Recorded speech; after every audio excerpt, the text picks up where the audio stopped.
still magnetic? Yeah. No. What? A little bit. It's losing its magnetism. But look, It sticks there. so some of the iron and steel on the steel wool is it's losing some of its magnetism. Look at Do that. it again. It's just not Do it again. Yeah. Okay, ready? So remember, if you, whoa, sticking to it. If you do a battery like this, It won't work. nothing. But But if you do the special 9-volt battery, here we go. Stay back a little bit.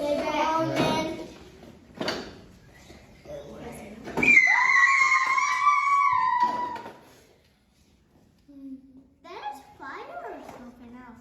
Cool. Oh, it's fire. It's making sparks come. Scoot back, Christine. Thank you. Come on. So this is something that you would only do with your mommy and daddy, okay? You would never do this by yourself. Yeah. If you do Okay? You always want to be safe. there's like a smell. The fire's doing a smell. Isn't that cool? Yeah, it does. You can smell it. It still sticks, but it definitely is acting a little bit differently. It's not as strong. It's still on.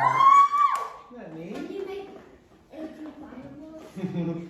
Well, sometimes it has, you can see the little gray piece right there. So it hasn't burned up fully. So sometimes we can do a little bit more. Remember, fires need oxygen, they need air. Just let me do it, okay?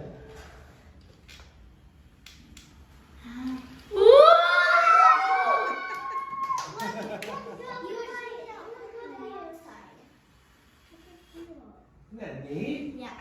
Cool stuff, huh?